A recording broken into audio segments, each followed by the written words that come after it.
Vai entrando nessa live. Boa tarde, boa tarde. Eu hoje tenho um convidado muito especial, que é o Paulo Bonfim, especialista em liderança criativa. Então, vai entrando nessa live que hoje nós vamos falar sobre a relação entre a liderança criativa e autorresponsabilidade, tá? Então, vai entrando nessa live, vai entrando nessa live, você vai entrando nessa live, que daqui a pouco nós vamos falar sobre esse tema, tá?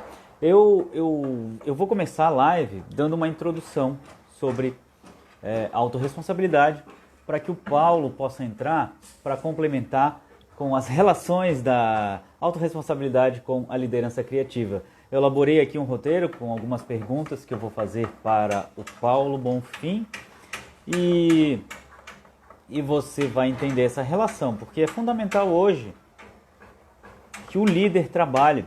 O líder a gente fala, né? Você imagina o líder, a gente não está falando somente do líder de uma organização ou de um líder de uma empresa, de um empreendedor, mas a gente está falando também de você como líder da sua vida, tá? Então, deixa eu te falar sobre os conceitos de autorresponsabilidade. Aí, à medida que vocês vão entrando,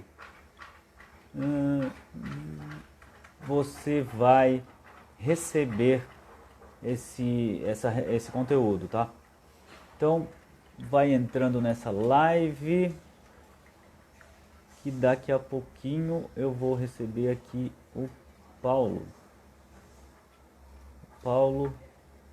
Bonfim, para a gente falar sobre essas relações da autorresponsabilidade com a liderança criativa, tá? Então, à medida que as pessoas vão entrando, eu vou explicando aqui. Se você está assistindo no ao vivo e você entrar, você pode voltar à live para escutar todo o conteúdo. E vamos lá. Então, qual seria o conceito de autorresponsabilidade? Tá? Eu estou falando muito sobre autorresponsabilidade. Se você está acompanhando o feed do meu Instagram, do meu Facebook, ou as lives que eu tenho gravado no YouTube, eu tenho falado muito sobre autorresponsabilidade.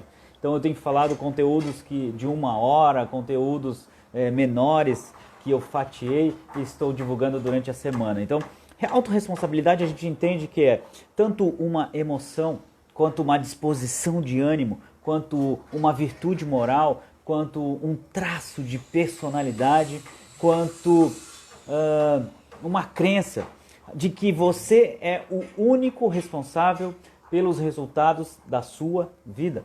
Entendendo que você é o único responsável pelos resultados da sua vida, você passa a ter certeza absoluta, você passa a ter a crença de que você é responsável pelos resultados da sua vida e pela vida que você tem levado.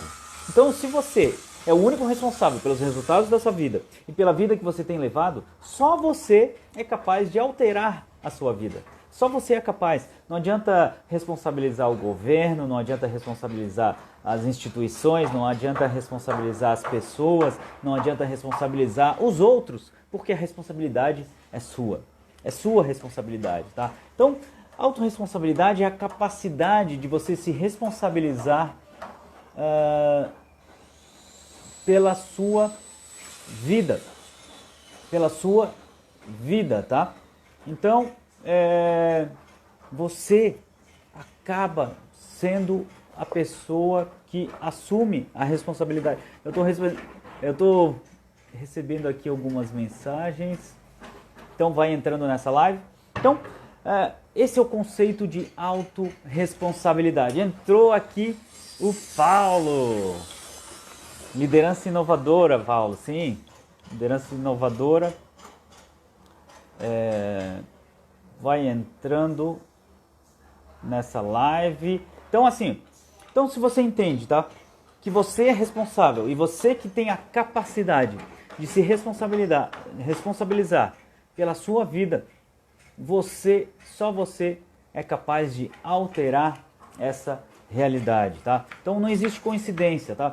Mesmo que você não entenda, você está colhendo aquilo que você plantou. Então, essa é a autorresponsabilidade, tá? Então, ela é determinada pelo nível de controle, não pelo nível de controle que nós temos, pelo nível de controle que nós temos na nossa vida, não pelo nível de controle, mas pelo nível de comando que você tem pela sua vida, tá? Então, eu vou chamar aqui o Paulo para a gente falar, fazer essa relação da autorresponsabilidade com a liderança. Paulo vai entrando. Paulo, tá me escutando? Opa! Fala, Marco, tudo bem? Boa tarde, Paulo. Um prazer enorme receber você para conversar, para fazer esse ping-pong, né, da autorresponsabilidade com a liderança. Tenho uma admiração pessoal pelo seu trabalho, pela sua dedicação e principalmente pelo conteúdo de valor que você tem compartilhado nas mídias sociais e pelo trabalho que você vem exercendo. Obrigado, Marco. Eu fiquei muito feliz com o seu convite, né? Pessoal, o Marco a gente se conhece de longa data, né? A gente fez um treinamento juntos em 2016 e cada um seguindo a sua carreira, mas a gente se acompanha, né? Foi uma turma muito bacana que o pessoal sempre ficou um de olho no outro, sempre acompanhando o progresso um do outro e torcendo, né?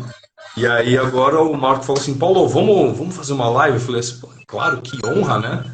É uma honra a gente poder estar com as pessoas que a gente gosta, que a gente admira e que a gente sabe que agrega muito conteúdo para as pessoas. Então, Marcão, obrigado. Em primeiro lugar, obrigadão pelo convite. Eu que agradeço, tá? E você tá aqui e realmente a gente tem um grupo muito engajado e são pessoas muito proativas, que fazem, e você faz parte desse time dos vencedores aí que está se destacando também. Valeu. Eu dei uma introdução antes de você entrar, Paulo, falando sobre autorresponsabilidade, e você fala muito sobre liderança. Eu queria saber qual é a especificidade da liderança que você trabalha, qual é a sua expertise e o conceito de liderança que você tem, porque várias pessoas falam sobre liderança, cada um tem o seu conceito, e o que você tem colaborado com as pessoas que te procuram e te contratam. Legal, obrigado por essa pergunta, muito boa. Marco, o que acontece? Eu falo que existe a liderança tradicional, que é o que a gente mais vê hoje em dia, né? As pessoas têm uma liderança focada em resultado, uma liderança em que comunicação as pessoas pensam que é um gastar com comunicação, as pessoas pensam que não ponderam as ações, fazem ações imponderadas, não tem muito domínio emocional. Um líder tradicional também, ele é um cara desconfiado, centralizador, acaba minando muito as pessoas que trabalham em volta, mesmo sem perceber. E por fim, ele cria um ambiente competitivamente destruidor, né? O negócio, as pessoas têm uma competitividade no trabalho, mas acaba sendo aquela coisa de um passar a perna no outro, né? Ou se não, olha, eu consegui algo melhor para mim e eu não compartilho. E eu venho falar sobre o conceito de liderança inovadora, né? E que as empresas estão adotando, e é o tipo de liderança que é a prova do tempo. Por quê? Um líder inovador, ele não tem foco no resultado, ele tem foco na equipe. Uma vez que ele foca na equipe, a equipe gera o resultado.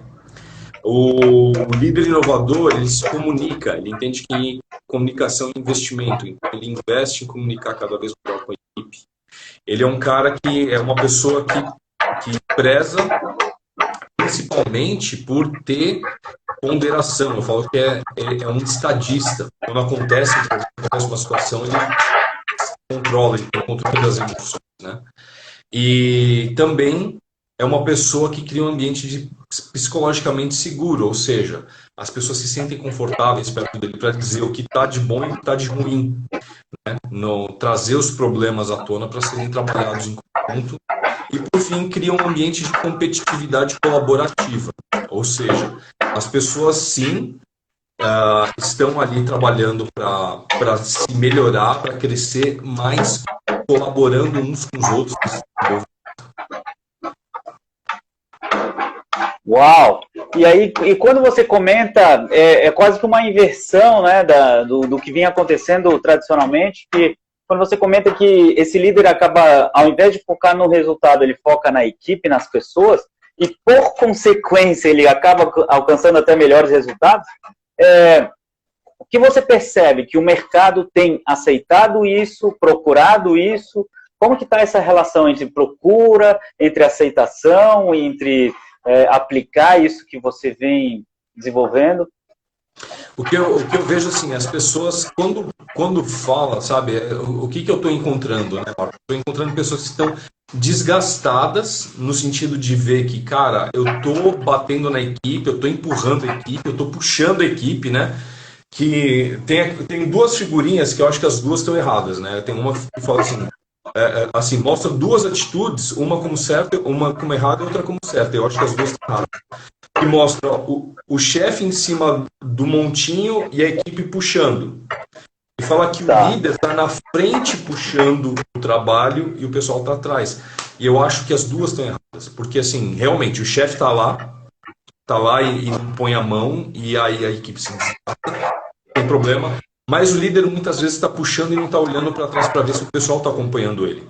Para ver o que está acontecendo com as pessoas. E eles estão tomando o que a gente chama de bolada nas costas. Que é o quê? Você faz seu plano, você monta a sua estratégia, você prepara as coisas que vão acontecer e não acontecem. E quando as pessoas vão ver, mas tinha o material, tinha equipamento, teve o treinamento, E o que faltou? Faltou as pessoas. As pessoas estarem engajadas, as pessoas estarem comprometidas, as pessoas estarem em condição de atender cada negócio. E quando o líder não olha para a equipe, ele não conhece a equipe, não entende o que está acontecendo com a equipe, ele muitas vezes ele passa um trabalho para uma pessoa que está com um problema, ou que aquela pessoa não é a mais qualificada para executar. Então ela só vê a equipe como massa, um líder tradicional. Enquanto o líder inovador, ele vê as pessoas, as qualidades, os defeitos, as facilidades e os problemas que cada pessoa tem, e ele busca o quê? Busca distribuir de acordo para poder ter resultado. E uma vez que ele conhece a equipe, que ele engaja a equipe, que ele motiva, que ele mostra que ele faz parte, que ele se importa com as pessoas automaticamente vão querer se importar com ele e se importar com as coisas, né? Então, por exemplo, eu tenho uma equipe em que eu trabalhei atendendo uma empresa e que as pessoas eram totalmente estranhas umas para as outras. Elas trabalhavam juntas há alguns anos e ninguém sabia de ninguém. E um dos trabalhos que eu fiz com eles, primeiro, foi falar assim, vocês vão começar a almoçar toda semana. E vocês vão ter almoços individuais, um com o outro, para vocês se conhecerem. E eles ficaram meio assim, falaram assim, a gente estava esperando uma atitude para a empresa. Eu falei assim, faz isso, faz o que eu estou falando. E no final do processo, eles perceberam que assim, cara, a gente não se conhecia, não se entendia, tudo que um e o outro fazia criava um estranhamento, e a gente passou a se enxergar como pessoas próximas, pessoas para entender por que as pessoas tinham certos comportamentos, por que as pessoas eram desse jeito, e a gente se aproximou e se fortaleceu. Então o trabalho que vinha muito truncado, muito difícil, passou a ser fácil, porque as pessoas começaram a se gostar, a se entender, se respeitar melhor. Uau, sensacional. Você sabe que isso que você comentou foi um dos motivos que me levou para o universo do coaching. Por quê? Eu fazia projetos de gestão para as empresas e a gente fazia um projeto lindo, maravilhoso, no papel, e na hora de implementar não funcionava por causa das pessoas. E eu via que o líder contratava aquele projeto, achava lindo, maravilhoso, e não funcionava por causa das pessoas. E aí eu passei a entender que, nossa, eu preciso me especializar em pessoas. Aí eu fui para o coaching, entendi mais das pessoas, entendi a ler as pessoas, comecei a ler as pessoas e oferecer aquilo que engajava, né? E esse trabalho que você fez é justamente isso. Você conseguiu fazer com que as pessoas se relacionem. O que deveria ser básico, né, Paulo? acaba sendo algo que as pessoas não percebem porque elas entram no piloto automático, né? Essa coisa que eu acho interessante, que foi até o que você falou, é que a gente pensa muito assim, cara, business é business, negócio é negócio, a gente está lá para negócio, tá, não sei o quê. Mas business se faz com pessoa, negócios são feitos com pessoa. Com pessoas. Então, se você não coloca o que é interessante para a pessoa, o negócio não acontece, não é? Você percebeu isso na prática, né, mano? Percebi isso na prática. E agora os resultados acabam acontecendo com mais... Opa, Camila entrou aqui com mais eficácia por causa disso, né? E que dica você dá, assim, para um líder? Porque, assim, a minha pergunta vai um pouco antes, né? Antes de dar uma dica. Os líderes, eles conseguem perceber que não são líderes inovadores, ou você precisa fazer um trabalho de convencimento para que ele tenha consciência de que ele precisa se tornar um líder inovador? Tem alguns estágios, né? Tem alguns estágios. Tem as pessoas que já têm uma consciência que é uma consciência da dor. Mas, de qualquer forma, é um trabalho de despertar a dor da pessoa, de despertar a atenção para o incômodo, né? Então, porque muitas vezes o incômodo está ali, mas não está claro para a pessoa que é um problema, né? Eu gosto de uma historinha que fala assim que tinha um cara chegou e tinha um cachorro deitado nos pés de um homem, né? E o cachorro ficava gemendo, se contorcendo e tal. E o cara perguntou assim, por que esse cachorro está gemendo tanto? Aí ele falou, é que ele está deitado em cima de um prego. Assim, olha! E por que ele não levanta? Foi que não está doendo tanto assim. Né? Então, muitas vezes as pessoas ficam no estado de reclamar, e o lance é você falar assim, então, mas você está entendendo por que, onde está vendo essa reclamação? Você está vendo, que tem esse prego, mas você viu que você que está em cima. Então, não tinha reparado. E agora vamos lá, vou te mostrar que você pode sair desse prego. Então, é um trabalho de conscientização, esse é o trabalho que eu tenho feito nas redes sociais, que a gente faz bastante, né? Eu vejo você colocando bastante vídeo, os seus vídeos muito bons, que é esse trabalho de chegar para as pessoas e falar assim, cara, você está sofrendo, né? Os seus resultados não estão tão bons quanto você poderia, né? E às vezes as pessoas têm a seguinte ilusão, né, Marco, que ter um resultado significa eu estou indo muito bem. Que é aquela coisa, aí ganhei 500, eu estou indo muito bem. Mas se você fizesse alguma coisa diferente, será que você não ganharia 1.000, ou 2.000, ou 10.000? Né?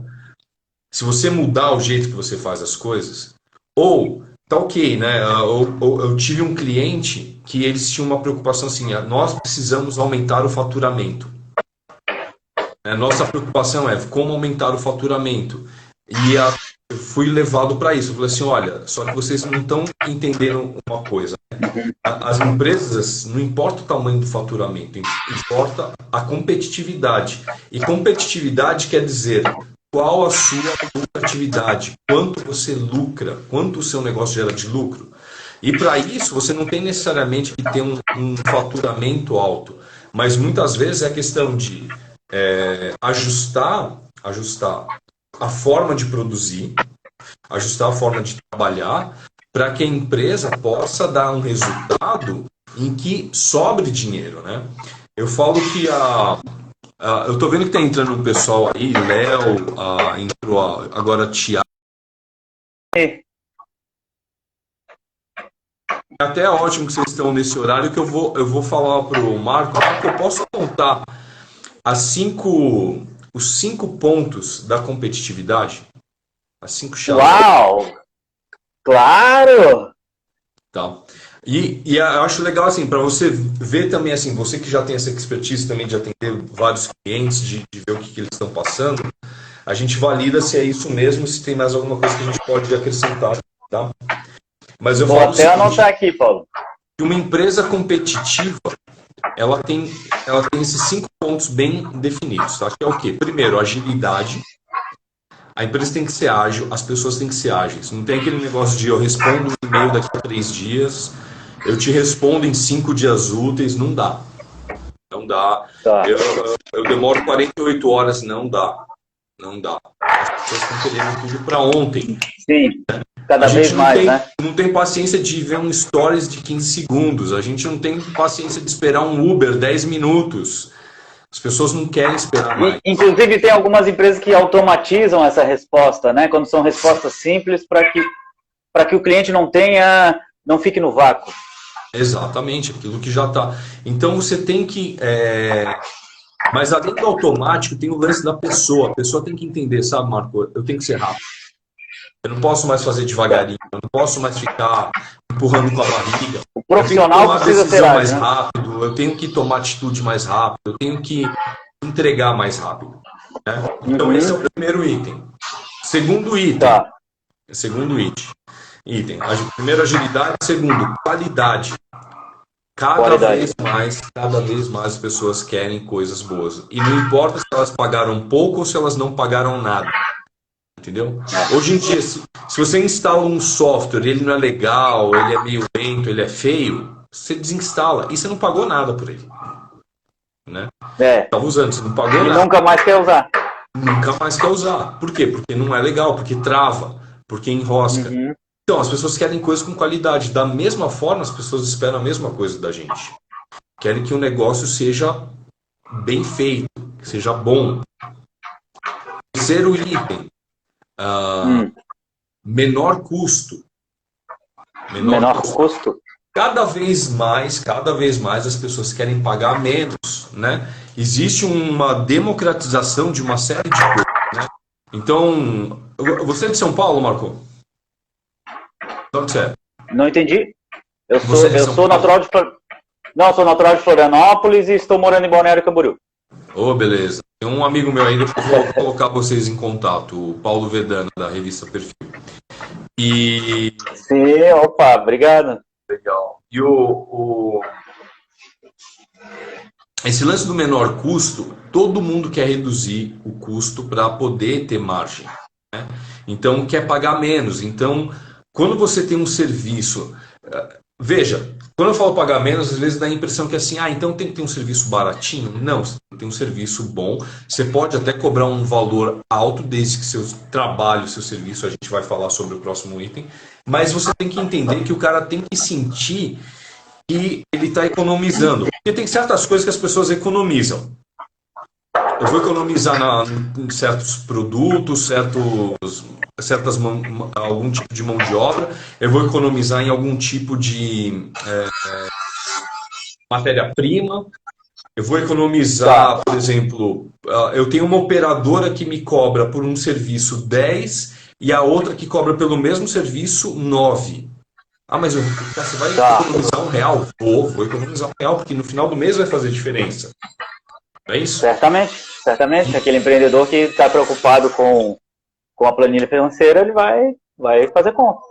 Então, né? Eu estava conversando com um cliente meu, que ele é dono de um supermercado, e ele estava falando assim, caramba, o meu empacotador empacotou uma compra com 30 sacolas. O gerente pegou essa compra de 30 sacolas e empacotou em 20. Para mostrar que, assim, cara, a gente consegue ter uma economia de 30%. E isso, se eu gasto R$2.000, R$3.000 de sacola por mês, você vai me fazer economizar R$1.000. É o salário de um dos caras que está lá. Ele pode, de repente, contratar mais uma outra pessoa, ele pode investir num outro negócio. Então as pessoas estão pensando, eu tenho que economizar, eu tenho que dar um jeito de enxugar a conta. Então, para você fazer o seu serviço, torna ele de menor custo para você, né? Hoje tem um monte de coisa boa que dá para você utilizar de graça, né? Tem outras que não, você vai precisar investir, mas aquilo que dá, vai, economiza, certo? Tá. Quarto item. Maior valor agregado. Hoje em dia, cada vez mais as pessoas querem algo que elas sintam que elas pagaram 5, mas receberam 8. Que elas pagaram 10, o tal do over delivery, né? Maior entrega. As pessoas querem saber, sabe, que caramba, foi muito bom. Eu paguei aqui e tal, o cara me entregou o que eu queria, mas veio uma colher cheia, sabe? Veio um negócio pesado. Eu brinco que é o quilo da feira, né? Aqui em São Paulo tem feira livre. O cara fala assim, né? Vou colocar um quilo bem pesado para você, né? E você sente... sim. fala que é um quilo bem pesado. Então as pessoas querem um quilo bem pesado, né? As pessoas querem comprar uma pizza de... Ter a sensação, né, de que, olha, eu paguei isso aqui, mas eu recebi muito mais, né? É o que eu imagino, por exemplo, seus clientes com uma sessão sua, né? Pagam um valor, tal, e sentem que, nossa, paguei, vim aqui, fiz uma sessão com o Marco e saí... Vim com um problema na minha cabeça, o cara me mostrou que eu tinha 4 e me deu a chave para eu resolver os 4. Uau! Entendeu? Uau! Então, a gente tem que ter esse lance de entregar muito valor para as pessoas, né? Que nessa live aqui, a gente está fazendo uma live de graça, não podia ser de qualquer jeito, tem que ser bem arrumado, com tudo que está bem feito, né? Exatamente. E por fim, o último e não o menor, né? Por isso, o quinto item da competitividade é conexão. Você tem que ter uma grande conexão com as pessoas. As pessoas têm que sentir que você está falando com elas, que você se importa com elas, que você respeita elas. Porque se você não faz isso, se você não entrega isso, elas vão embora. Elas vão embora. Eu falo assim, ó, se você tem... Vê, não é excludente, tá? Os 5 itens são complementares. Você tem que ter agilidade, tem que ter qualidade, tem que ter menor custo, tem que entregar maior valor agregado e tem que ter conexão. Por quê? Porque o seu cliente vai ter o seu concorrente vai ter essas coisas. Sim. Vai ter essas coisas. E se você não olha... Pode falar. Inclusive, a qualidade acabou se tornando uma característica que qualquer um tem com mais facilidade do que antigamente, né? Então, o acesso à informação, à distribuição de produtos, às commodities, tornou o mercado muito mais competitivo nesse ponto, porque hoje em dia qualquer pessoa consegue formatar um negócio de qualidade, né, com uma qualidade que pode ser oferecida para o mercado, sem ser grande. O que antigamente era uma qualidade dos grandes, né? Era uma característica dos grandes.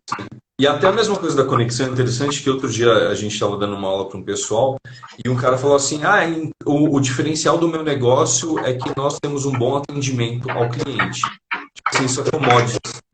Porque hoje... Não é mais um diferencial. Não tem diferencial. Se você atende mal, isso significa que você está fora do negócio. Porque as pessoas... Sabe, ninguém quer pagar para ser mal atendido, receber uma educação. Mas a conexão é diferente de bom atendimento. A conexão é você saber o nome das pessoas, você fazer coisas direcionadas, você ter... Estabelecer um relacionamento de atender as pessoas, né? Então, por exemplo, as pessoas pegam e mostram assim, eu vou mostrar, o cara veio pesquisar uma tampa de privada, comprou uma tampa de privada, eu vou oferecer outra, porque ele comprou aquela. Não, pera um pouquinho, cara. Tampa de privada, você não troca toda hora, né? Estou pegando esse exemplo que outro dia um cliente meu estava comentando sobre isso. Pô, eu comprei uma vez, o cara está me oferecendo toda vez. Cara, já comprei, meu. Sabe? Sim, é uma coisa que não vai estragar, vai demorar para estragar e você vai usar, né? Agora, você poderia ter me oferecido um suportezinho pro papel higiênico mais bonitinho.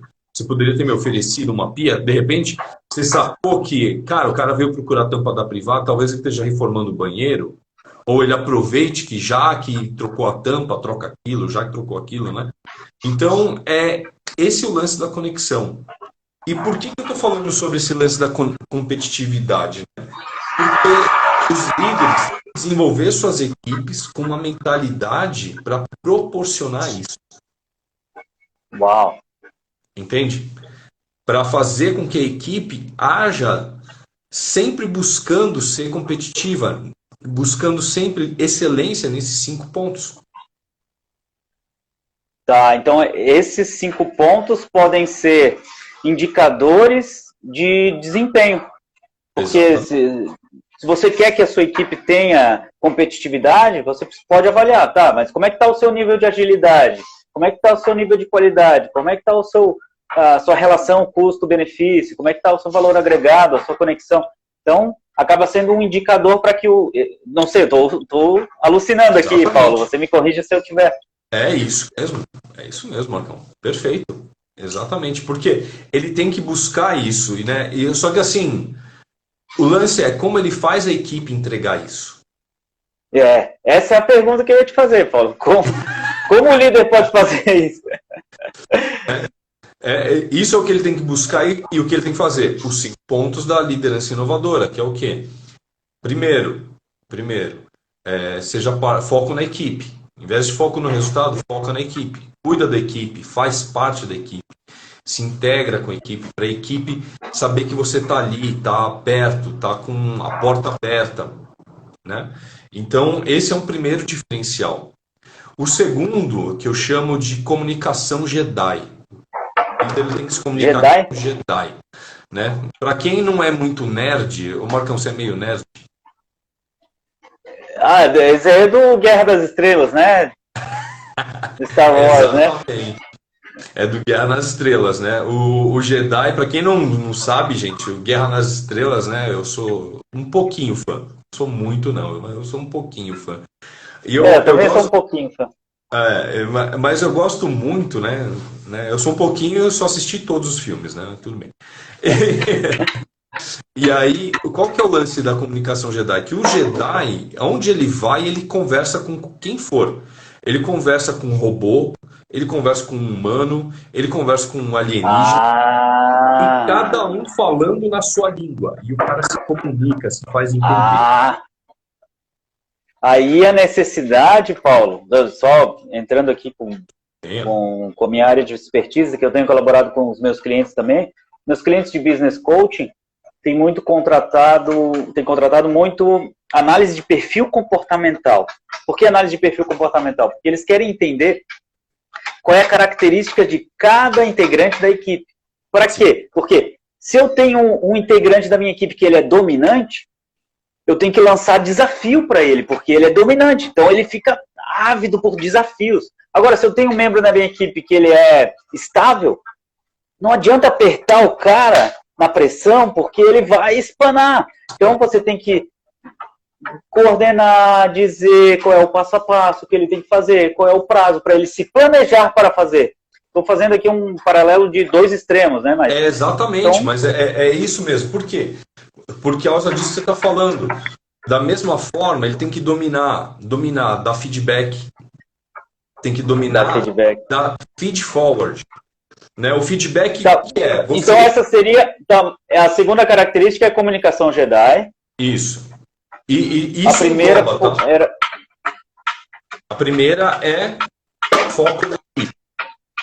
Foco na equipe, isso mesmo. Tá.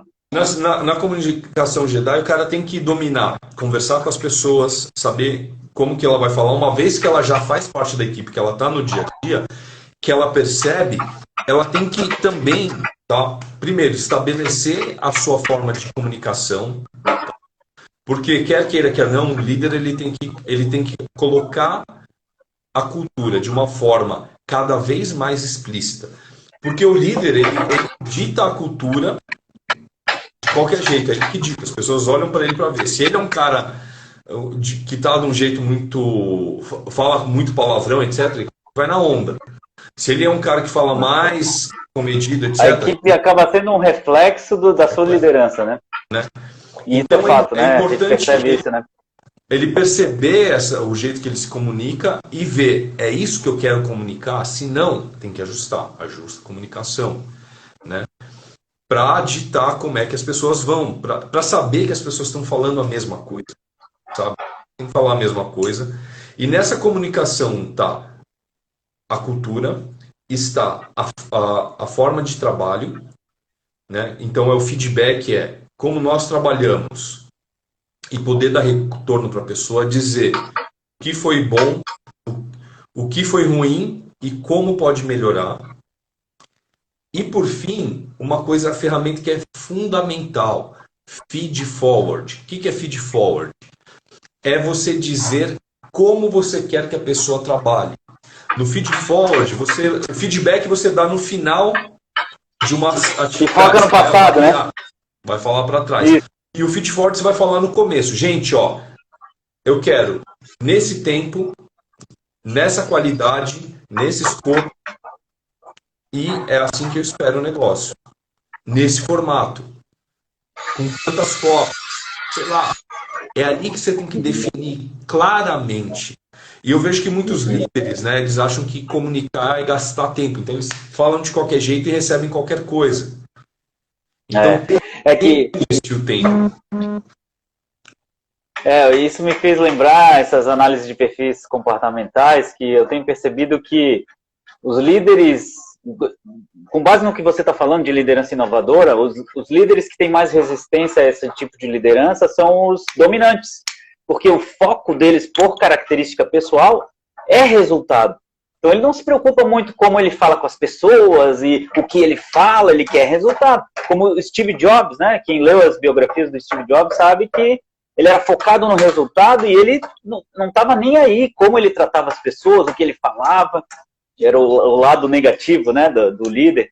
É uma coisa de legado, né? Você vai pensar assim, cara, que é interessante, né? Você fala assim, né? O Steve Jobs. Mas o Steve Jobs fazia, eu fazia. Daí você pergunta assim, mas você é igual ao Steve Jobs?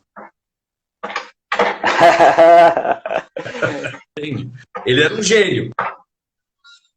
Você também é um gênio, você tratar as pessoas. Estava fora da curva, né? E eu conheço algumas pessoas que são. Ó, o Ciro da revista Colunista lá da revista Perfil. Ô, Ciro, tudo bem? Ciro, o Marco G é aí de Balneário Camboriú, hein? Vizinho de vocês, hein? Vou colocar o Paulo para falar com ele. Aí logo, logo também ele virá colunista da revista. Uau, gratidão aí. Então, assim, eu tenho uma amiga, né, que a gente trabalha em alguns projetos juntos, e ela é um barato, porque assim, a gente fala que ela é uma pimenta doce. Porque ela vem, pega, vai falar com o pessoal e ela detona. E você sai, parece que você tomou uma surra de cinta. E na sequência ela vem e fala com você doce, e você vai ver, suas feridas já estão curadas, e você está bem, você já levantou. Mas, cara, saber fazer isso é uma arte. É uma arte. A maioria das pessoas só sabe bater e espera que as pessoas levantem e fiquem bem, né? Então não funciona. Então, você tem que ser mais cuidadoso com a pessoa. Por quê? Porque você vai desgastando, né? Ao contrário, se você cuida, conversa com as pessoas, né? Você sabe que hora que você senta para conversar e que hora você fala assim, olha, agora preciso que você levante e ande. Sabe assim? Sim.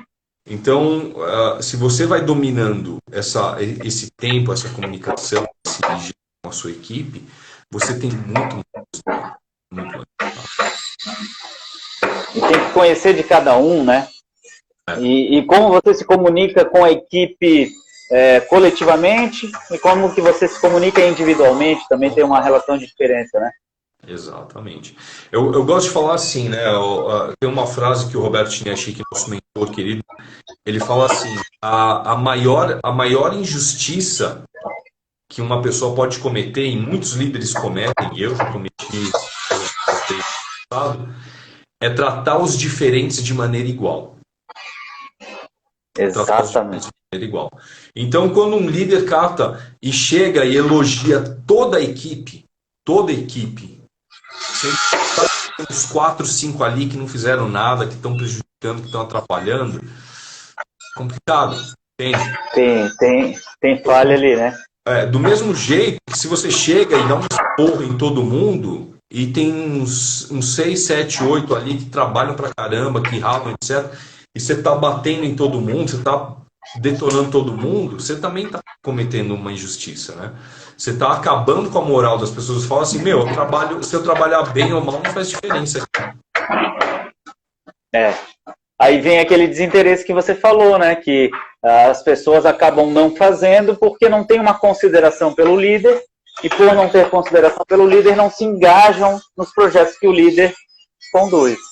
Exatamente. Porque assim, quer queira, quer não, as pessoas elas vão seguir, as pessoas vão seguir pessoas. As pessoas vão seguir pessoas.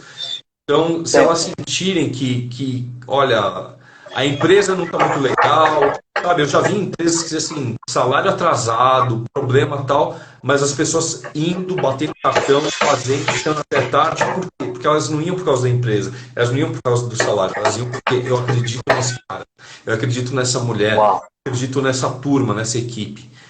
E essa crença, essa força da equipe fazia o negócio. Sensacional, Paulo. Eu só quero retomar aqui, você falou características da liderança inovadora, foco na equipe, comunicação Jedi. Tinha um próximo também? Terceiro ponto. Seja um estadista. Isso aí você vai saber bastante. Você coach, que é a questão da inteligência emocional, né? Como você absorve tanto notícias muito boas como notícias muito ruins. E ao invés de sair agindo na sequência de forma impensada, você ponderar. Eu vejo que muitas vezes, muitos líderes, eles não ponderam as coisas, né? Então, olha, fulano fez tal coisa. Então vamos lá resolver. Espera um pouquinho. O que é isso? O que aconteceu? Olha, um caminhão caiu, nosso dia de coisa. Ai, caramba, então já vamos sair. Não, espera um pouquinho. Caiu aonde? A pessoa está bem. O que está precisando resolver? Ah, surgiu o coronavírus. Vamos fechar a empresa, vamos mandar todo mundo. Calma. Tem dinheiro, tem. É que por natureza nós já somos seres emocionais. E aí quando você trabalha em inteligência emocional, você blinda as suas emoções para tomar melhores decisões. Em resumo é isso aí, né, Paulo? O pessoal fala assim, eu tenho que ter sangue de barata? Não, porque você não é barata, você é gente. Tem sangue de gente. E sangue de gente esquenta, sangue de gente gela. E isso não tem como mudar. O que mudar é como eu contenho o impulso, como eu contenho o reflexo, como eu contenho o meu ímpeto e me dou tempo de pensar, né? Existe uma das coisas que eu trabalho nesse ponto e que eu acho que é muito interessante, é a parte de gerenciamento de riscos. A parte de gerenciamento de riscos é uma coisa que ajuda muito, né? Quando um cliente meu vem e fala assim, Paulo, eu sou uma pessoa muito preocupada. Eu falo assim, ótimo. Mas sou muito preocupado, Paulo. Eu falei, ótimo. Só que você tem que transformar sua preocupação em uma ação. Uma ação para você evitar, que é o plano de mitigação, evitar que aquilo que você está se preocupando aconteça, e um plano de contingência, para que se aquilo que você está se preocupando que pode acontecer, se acontecer, como você remenda, como você conserta, como você lida com aquilo para você continuar seguindo em frente, né? Então, o líder que ele é um estadista, ele trabalha muito bem essas coisas, tá? Ele vai se... A inteligência emocional, né? A inteligência emocional e o planejamento de risco, né? Eu gostaria de colaborar com 2 exemplos que eu tenho percebido aí ao longo dessa crise aí do coronavírus. Um exemplo de empresário que conseguiu blindar, conseguiu trabalhar essa inteligência emocional muito bem, que foi o Geraldo Rufino. Eu assisti uma live dele, não me lembro com quem, que ele dizia o seguinte, ele falava, a minha leitura dessa crise é o seguinte, tá? E claro, ele tem grandes negócios, né? Ele falou o seguinte, eu já quebrei 1 milhão de vezes e já me reergui várias vezes, estou aqui, né? Estou case de sucesso no mundo inteiro.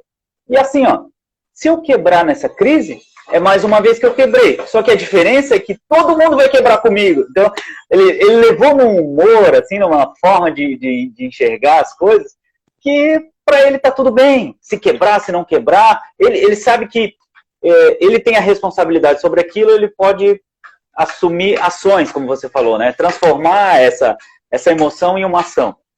E outro exemplo que eu percebo foi uma live que o Luciano Hang, aqui de Santa Catarina, da Avan, gravou com alguns empresários, e tinha empresário chorando e dizendo, eu não fui para a minha casa ainda, porque eu não consigo encarar a minha esposa e dizer para ela que eu vou quebrar. Ou seja, ele entrou no desespero emocional que ele não consegue, e chorando aos prantos, não consegue sair daquela emoção. Então, nem um extremo nem outro, né? Você tem que trabalhar no equilíbrio para que você possa tomar melhores decisões, né, Paulo? O que você acha? Eu acho que é assim, né? Ó, que legal, Fabiano Brum aí. Tudo bom, Fabiano? Como é que você tá? Ô, Fabiano. Querido.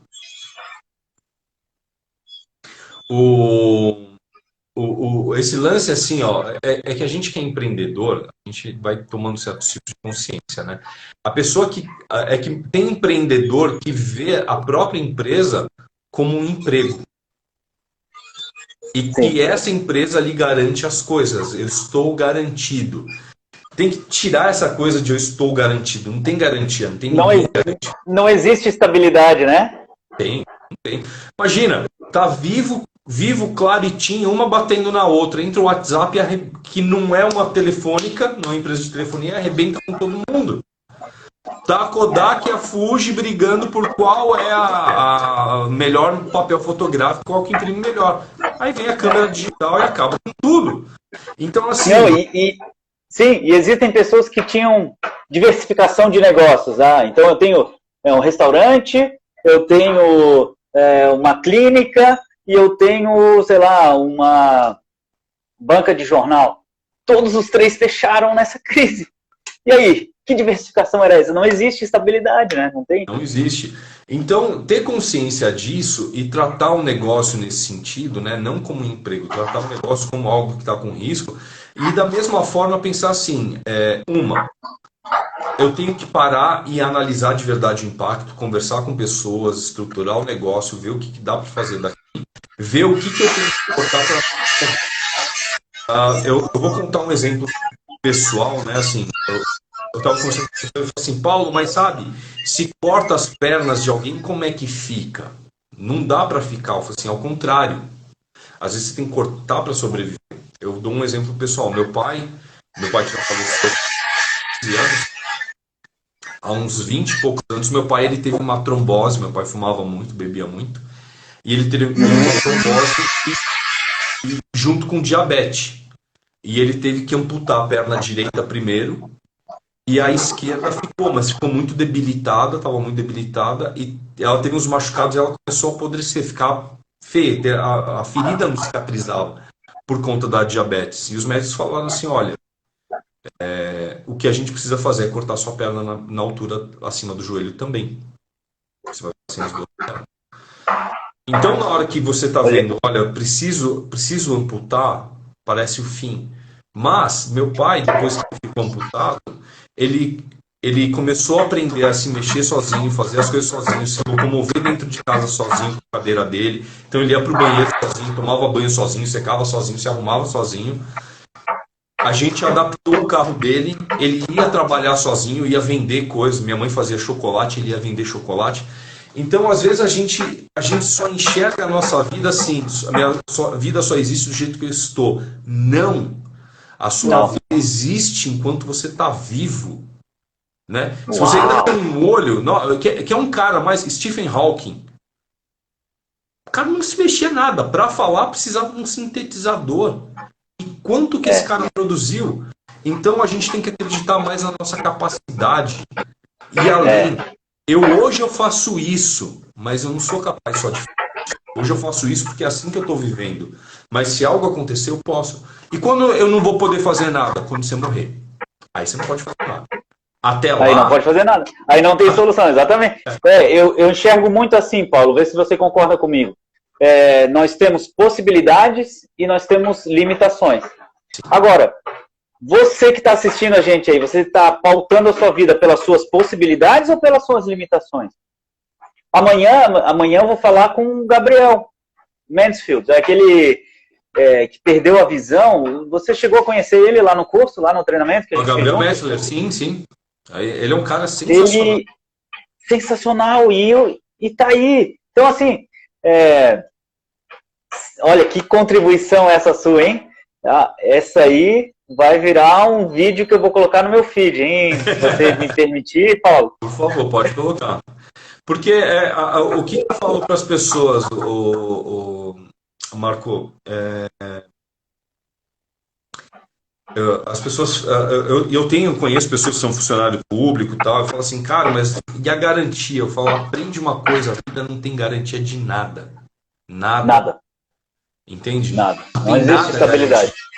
Não existe estabilidade. Risque essa palavra, risque esse negócio de garantia. Você tem que acreditar em quê? Em você. Ah, e se meu emprego fechar? Você vai trabalhar de outra coisa. Você vai fazer outra coisa, vai produzir outra coisa. Ah, eu construí um negócio de 1 milhão e acabou. Você pode construir outro. Desde que você não pare, desde que você busque alternativa, que é uma das coisas que eu falo muito para as pessoas, que assim, tem que enxergar alternativa. O líder tradicional, ele para na onde ele está. Ele quer fazer as coisas como ele fazia, e é por isso que está sofrendo. Tem gente, Marcão, que está sofrendo porque, cara, a minha equipe está em casa, olha o que os caras estão sofrendo, Marco.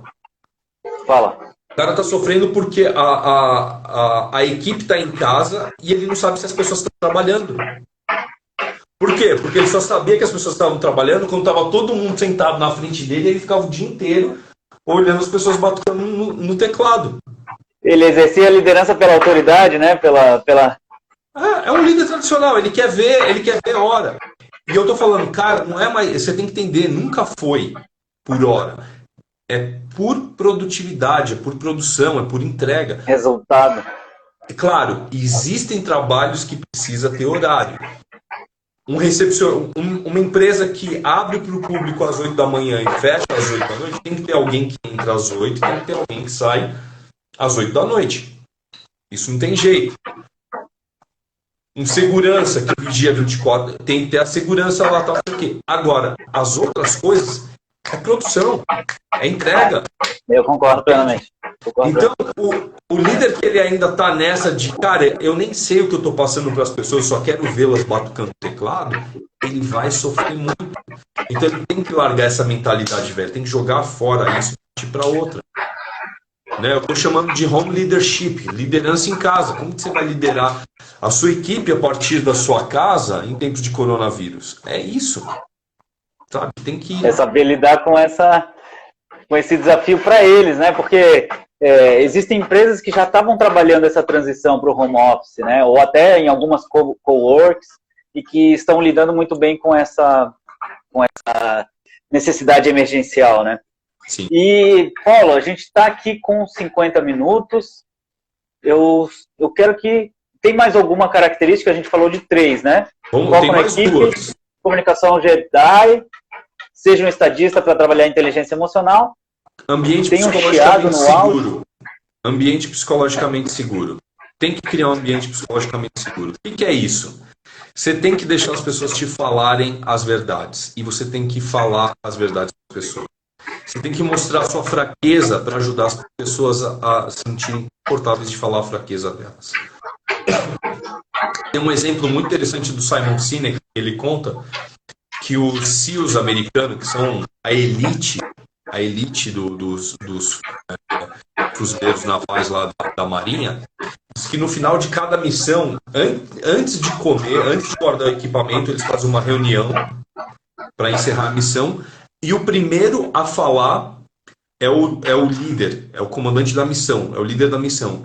E ele começa falando três palavrinhas mágicas para dar um tom que vai rolar que ele espera das pessoas que conversam.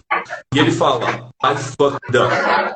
Traduzindo em português eu maravilhosamente ferrei com tudo. Né? Que quer dizer o quê?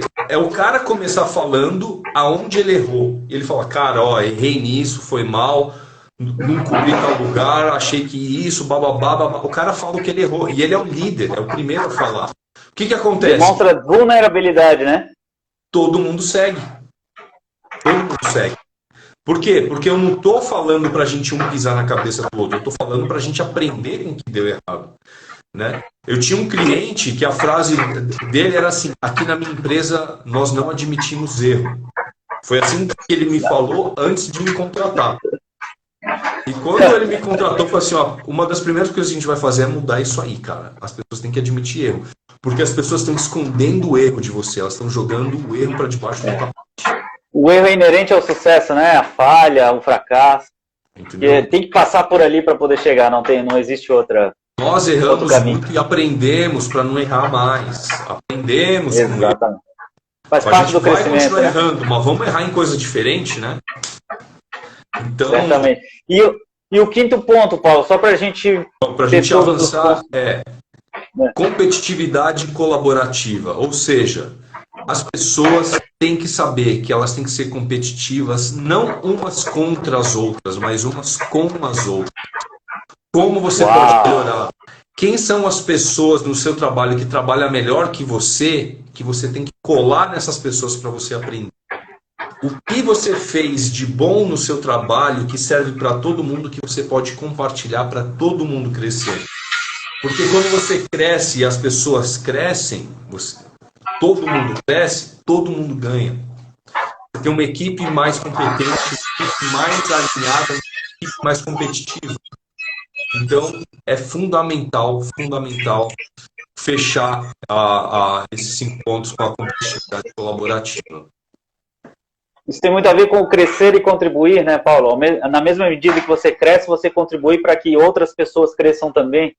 E quem tem esse pensamento...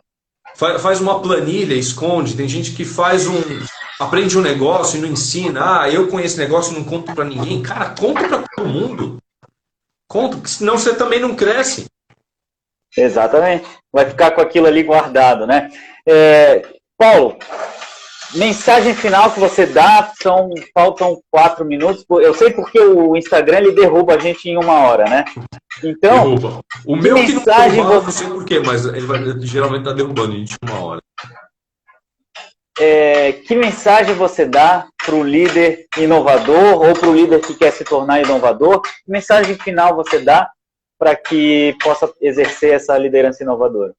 Primeiro eu quero terminar agradecendo. Marcão, brigadão, cara, pelo convite. Sensacional, vou me trazer aqui para sua audiência. O Marco é um cara ultra competente, que ajuda um monte de gente com suas palestras, treinamentos, e acho que é um cara que vale muito a pena. Eu fico muito feliz com o convite. E o que eu digo assim para as pessoas, né? Você tem uma liderança inovadora, pensa no teu negócio. Competitividade é a única coisa que vai fazer com que as empresas estejam por aí. Precisa estar na internet? Precisa, mas se você estiver na internet e você não for competitivo, não adianta nada. Então você tem que ter isso. Para você ter uma empresa competitiva, você precisa de uma equipe competitiva. E quem vai fazer isso? Quem vai cuidar das pessoas hoje em dia para entregar isso é um líder inovador. Então, busque essa liderança inovadora. Aproveita para me seguir no Paulo Bonfim Oficial, que tem bastante material. Segue lá. Segue @Paulo Bonfim Oficial. Que tem bastante conteúdo. E aí vai ser excelente a gente trocar experiência, aprender junto e ajudar no que eu puder aí com vocês, com as suas equipes. Gratidão, Paulo. E o Paulo tem compartilhado conteúdos assim do mais alto valor. Eu tenho acompanhado alguns deles e tem vezes assim, Paulo, você tem uma capacidade assim de fazer algumas reflexões que são assim, a gente assiste e fala assim, nossa, eu nunca tinha pensado nisso, né? E você conta muitas histórias, né, Paulo? Muitas histórias e as histórias engajam muito. Então, o empreendedor que quer trabalhar, o líder, né, que quer trabalhar aí a liderança inovadora, pode colocar o Paulo lá. Às vezes eu estou trabalhando, coloco o Paulo para escutar, porque é um conteúdo que vale a pena realmente, tá? Então, gratidão, Paulo. Vamos trocar figurinhas por mais tempo. Temos aí o primeiro contato e fica aí o convite para próximas lives, para a gente falar sobre outras temáticas também. Vou adorar, Marcão. E você também. Eu vou organizar as minhas lives de novo aqui para convidar mais pessoas. Você com certeza vai estar entre elas. Vai ser uma delícia trazer você para falar para o meu pessoal. Foi muito bacana, tá? Muita coisa legal a gente falou aqui. Eu vou pegar esse vídeo depois, vou pegar umas partes deles para compartilhar. O vídeo vai ficar gravado. Você que não viu a live desde o início, vale a pena. Vale a pena. E se você gostou desse conteúdo, clica no coraçãozinho, compartilha com outras pessoas, porque... uma coisa que eu tenho feito com as pessoas, Paulo, é um convite de tirar um print dessa live e compartilhar lá no Stories para dizer qual foi o aprendizado principal que você teve assistindo essa live. Tanto comigo quanto com o Paulo, porque assim a gente fica sabendo, a gente tem um feedback, né, Paulo, sobre o conteúdo que a gente compartilhou e fica sabendo das pessoas. 15 segundos para terminar, então. Fechou. Gratidão a todos. Gente, tudo de bom para vocês. Um abraço, sucesso a todos. Valeu, Marcão. Um abração. Tchau, gente. Um abraço. Tchau, tchau.